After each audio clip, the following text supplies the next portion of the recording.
கணவன் இல்லாத மனைவியோட வாழ்க்கை எப்படி இருக்கும் அப்படிங்கிறத இந்த வீடியோவில் பார்க்கலாம்.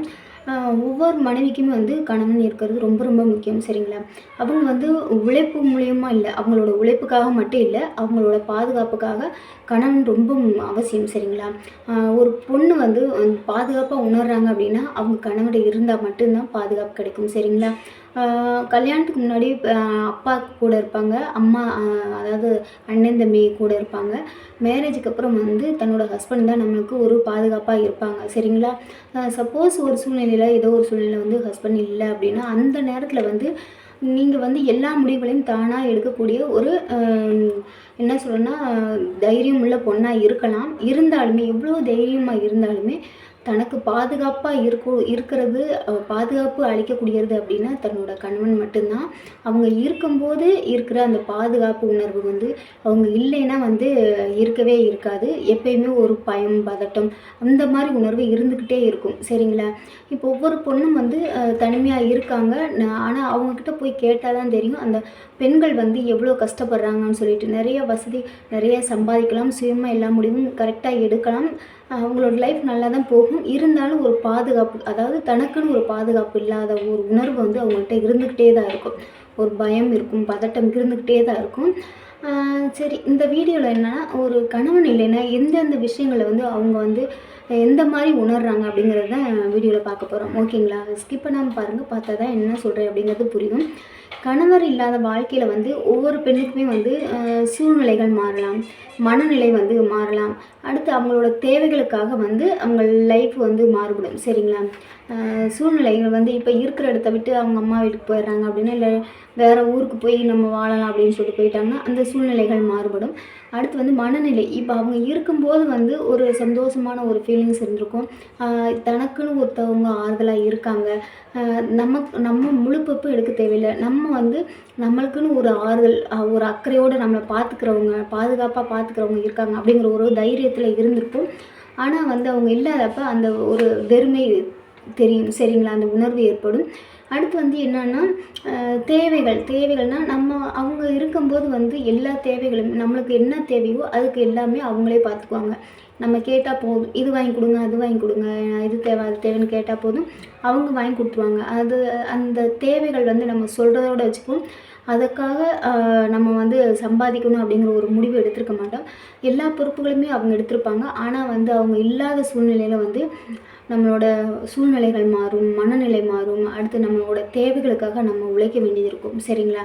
இது எல்லாமே கணவன் இல்லாத சூழ்நிலையில் கண்டிப்பாக ஒரு பொண்ணுக்கு மாறுபாடு ஏற்படும். சரிங்களா? மாறுபாடுகள் ஏற்படும், மாற்றங்கள் ஏற்படும். ஓகேங்களா? அடுத்து இப்போது கணவன் இல்லை அப்படின்னா அவங்களுக்கு முழுமையான சுதந்திரமாக இருக்கலாம். சரிங்களா? அதாவது எங்கே போனாலும் அவங்க இஷ்டத்துக்கு போகலாம், வரலாம், யார்கிட்ட எதுவும் கேட்கணும் அப்படிங்கிற ஒரு அவசியம் இல்லை. முழு சுதந்திரமாக இருக்கலாம். அதாவது எல்லா முடிவுகளுமே சுதந்திரமாக எடுக்கக்கூடியதாக இருக்கும். சரிங்களா? யார்கிட்டையும் ஒரு சம்மதம் கேட்கணும், பர்மிஷன் கேட்கணும் அப்படிங்கிற ஒரு எண்ணம் வராது. யார்கிட்டையும் போய் கேட்க தேவையில்லை. எல்லா முடிவுகளுமே தானே சுயமாக யோசித்து எடுக்கக்கூடிய ஒரு உரிமை அவங்கக்கிட்ட இருக்கும் அந்த நேரத்தில். அடுத்து என்னென்னா மற்றவர்களின் சம்மதத்திற்காக காத்திருக்க தேவையில்லை. இப்போ நான் இதை பண்ணலான்னு நினைக்கிறேன், நீங்கள் ஓகே. இப்போ ஹஸ்பண்ட் இருந்தால் அவங்கக்கிட்ட நம்ம கேட்போம். சரிங்களா? ஹஸ்பண்ட் சொல்கிறத மட்டும்தான் கேட்போம். ஹஸ்பண்ட் போகக்கூடாதுன்னா போகக்கூடாது, இது செய்யணும்னா செய்யணும் அப்படிங்கிற மாதிரி தான் இருப்போம். இப்போ அவங்க இல்லாதப்ப நம்ம அவங்கக்கிட்ட பர்மிஷன் கேட்க தேவையில்லை. எதுவும் என்ன சொல்லுதுன்னா நம்ம முழுமையாக நம்மளோட சுதந்திரமாக எது வேணாலும் எந்த ஒரு இப்போ என்னென்னா ஒரு வீட்டு பிளான் பண்ணுறோம், இல்லாட்டி ஏதாவது தொழில் தொடங்குறோம் அப்படின்னா சுயமாக ஏதாவது தொழில் தொடங்குறோம், இல்லாட்டி ஏதாவது நகை ஏதாவது எடுக்கிறோம் அப்படின்னா நம்ம சுயமாக யோசிக்கலாம். சரிங்களா? யாரோட சம்மதத்துக்கும் தேவையில்லை, சம்மதத்துக்காக காத்திருக்க தேவையில்லை. ஓகேங்களா?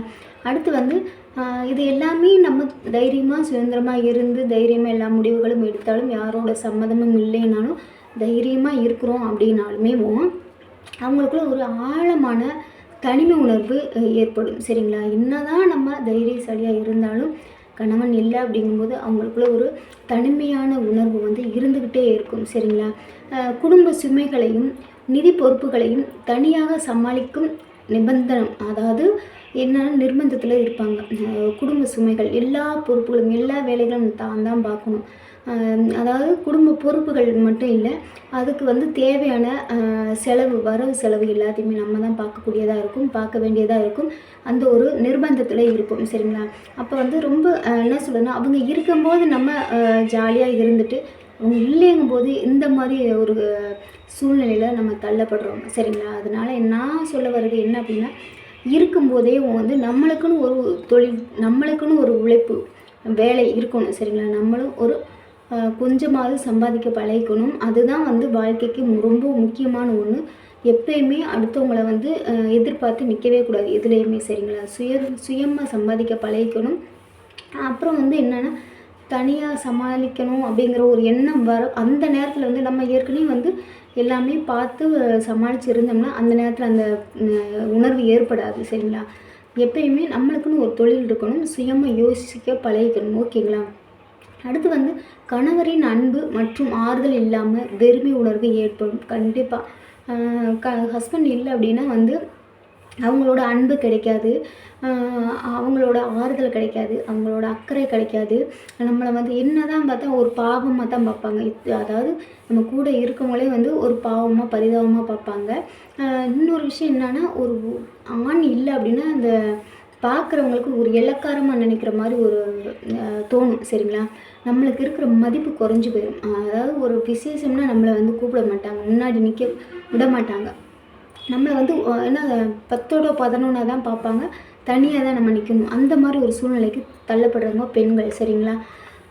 அடுத்து வந்து இழந்த தனிப்பட்ட ஆசைகள் மற்றும் உங்களின் தனித்துவமான அடையாளத்தை கண்டுபிடிக்க ஒரு வாய்ப்பாக இருக்கும். கண்டிப்பாக. அதாவது என்ன அப்படின்னா, நம்மளுக்கு நிறைய ஆசைகள் இருக்கும், நம்மளுக்குன்னு ஒரு என்ன சொல்கிறோம், நான் தான் அப்படிங்கிறது. இப்போ வந்து என்னென்னா, இப்போ ரித்திகானா என்ன அப்படிங்கிறதுனா, இப்போ நான் சேனல் ஆரம்பிச்சிருக்கேன். இப்போ வந்து என்னோடய சேனல் பார்த்தா இவங்க தான் ரித்திகா அப்படிங்கிறது ஒரு தெரியும், சரிங்களா? நமக்குன்னு ஒரு அடையாளத்தை உருவாக்கணும். இப்போ வந்து எங்கள் வீட்டில் வந்து ஓகே சொன்னனால நான் இப்போ நடத்திட்டுருக்கேன். இதுவே வந்து ஒரு சிலர் வீட்டில் வந்து அலோவ் பண்ண மாட்டாங்க. நீயா சுயமாக எந்த தொழிலும் பண்ண வேணாம், எதுவுமே பண்ண வேணாம், உன் இஷ்டத்துக்கு பண்ணக்கூடாது அப்படின்னு சொல்லி கண்ட்ரோலாக இருந்திருப்பாங்க. அப்படிங்கும்போது அவங்க இல்லாத சூழலில் இவங்க பண்ணுறாங்க அப்படின்னா அவங்களுக்குன்னு ஒரு அடையாளத்தை உருவாக்குறதுக்கு வாய்ப்பாக இருக்கும். இருந்தாலுமே வந்து ஒரு தனிமை தான், ஓகேங்களா? அடுத்து வந்து என்னென்னா, கணவர் இல்லாத வாழ்க்கை முழு சுதந்திரமாக இருந்தாலுமே கடும் சுமையுடன் வாழும் வாழ்க்கை சவாலான பயணமாகத்தான் இருக்கும். இது உண்மைதாங்க. என்னென்னா, கணவர் இல்லாத வாழ்க்கை வந்து முழு சுதந்திரமாக இருக்கலாம், சரிங்களா? அதாவது நம்ம இஷ்டத்துக்கு எது வேணாலும் வாங்கலாம், போகலாம், எதை வேணாலும் சாப்பிடலாம், எங்கே வேணாலும் போகலாம் அப்படின்னு முழு சுதந்திரமாக இருந்தாலுமே வந்து அதாவது என்னென்னா, கடும் சுமையுடன் அதாவது வாழும் வாழ்க்கை வந்து சவாலான பயணமாக தான் இருக்கும். அது எதுக்காக சொல்கிறோம் அப்படின்னா, இப்போ வந்து நம்ம வந்து எல்லா வகையிலையும் கரெக்டாக நம்ம உழைக்கிறோம், நம்ம சம்பாதிக்கிறோம், நம்ம வேணுங்கிறத வாங்குகிறோம், நம்ம பிள்ளைகளை பார்த்துக்குறோம் அப்படின்னு இருந்தாலுமே வந்து நமக்குன்னு ஒரு பாதுகாப்பு இருக்காது, சரிங்களா? அதாவது தெருவில் போகிறவங்க கூட அதாவது பேசி பார்ப்போம், எப்படி இருப்பாங்க கேட்டு பார்ப்போம் அப்படின்னு நம்மளை ஒரு மாதிரியை பார்க்க ஆரம்பிச்சிட்டாங்க, ஒரு இலக்காரமாக பேச ஆரம்பிச்சுருவாங்க. ஒரு நல்லது கிட்டதுக்கு ஒரு விசேஷத்துக்கு நம்மளை வந்து கூப்பிட மாட்டாங்க. என்ன சொல்கிறது அப்படின்னா வந்து ஒரு கணவன் இல்லைன்னா அவங்களுக்கு பாதுகாப்பு இல்லை. யார் வேணாலும் வந்து தொட்டு பார்க்கலாம், பேசி பார்க்கலாம் அப்படிங்கிற ஒரு எண்ணம் யாருக்கு வேணாலும் வரும். அப்படி வரும்போது தான் அவங்களோட கணவன் இருந்தால் அவங்களுக்கு எந்த மாதிரி இந்த ஃபீலிங்ஸ் இந்த மாதிரி ப்ராப்ளம்ஸ் வந்திருக்காது அப்படிங்கிறத அவங்க உணர்வாங்க. நிறையா குடும்பத்தில் இப்போயும் நடக்குது. அவங்களோட பாதுகாப்புக்காக நிறையா இடத்துல போய் ஏமாந்து போனவங்களும் நிறையா பேர் இருக்காங்க, சரிங்களா? தன்னோட பாதுகாப்புக்கு மறுபடியும் ஒருத்தவங்க வேணும்னு நினச்சி ஒரு அன்புக்காக ஏங்கி போகிறாங்க அப்படின்னா அவங்களோட லைஃப் வந்து திரும்பவுமே அவங்க ஏமாற்றத்தால் அது அவங்களுக்கு தேவைகளை யூஸ் பண்ணிவிட்டு அவங்கள அப்படி திரும்பவுமே விட்டுருவாங்க. அப்படியே சப்போஸ் கூட வச்சுருந்தாலும் அவங்க பேசுகிற பேச்சுகள்லாம் வாங்கவே முடியாது.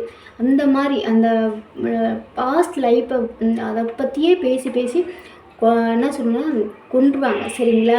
அவங்க பேச்சிலேயே கொண்டுருவாங்க. அதனால் வந்து என்ன சொல்கிறேன் அப்படின்னா, இருக்கிற ஒரு வாழ்க்கை வந்து சந்தோஷமாக இருக்கிற வரைக்கும் சந்தோஷமாக வாழ்ந்துட்டு போயிடுவோம். சப்போஸ் இடையில போகுது அப்படின்னா வந்து நம்மளுக்குன்னு நம்ம குடும்பம் பிள்ளைங்க வந்து கடைசி வரைக்கும் கூட வரமாட்டாங்க தான். இருந்தாலும் நம்மளோட சுயமரியாதை இருக்குது, நம்மளுக்குன்னு ஒரு மதிப்பு இருக்குது. அந்த மதிப்பை வந்து தக்க வச்சுக்கணும் அப்படின்னா வந்து நம்ம வந்து சுயமாக நிற்கணும். நம்ம பிள்ளைகளுக்காக வாழணும், நம்மளோட கௌரவத்துக்காக வாழணும். சரிங்களா? அதனால் புரிஞ்சு நடந்துக்கங்க. இந்த வீடியோ உங்களுக்கு பிடிச்சிருக்குன்னு நினைக்கிறேன். பிடிச்சிருந்தாலும் லைக் பண்ணுங்கள், ஷேர் பண்ணுங்கள், கமெண்ட் பாக்ஸ் கமெண்ட் பண்ணுங்கள். சப்ஸ்கிரைப் பண்ணாமல் இருந்தீங்கன்னா சப்ஸ்கிரைப் பண்ணிவிட்டு பெல் ஐக்கனை கிளிக் பண்ணிட்டு ஆளுங்க கிளிக் பண்ணுங்கள். அப்போ தான் நான் போகிற வீடியோஸ் எல்லாமே உங்களுக்கு நோட்டிஃபிகேஷன் வரும். டெய்லியுமே வீடியோஸ் போகிறேன், ஷார்ட்ஸ் போகிறேன். யூடியூப்பில் போய்ட்டு ரித்தி மோட்டிவேஷனல் ஸ்பீச் அப்படின்னு போட்டிங்கனாவே என்னோடய வீடியோஸ் வந்துடும். ஓகேங்களா? ஓகே, பாய்ங்க. அடுத்த வீடியோவில் பார்க்கலாம்.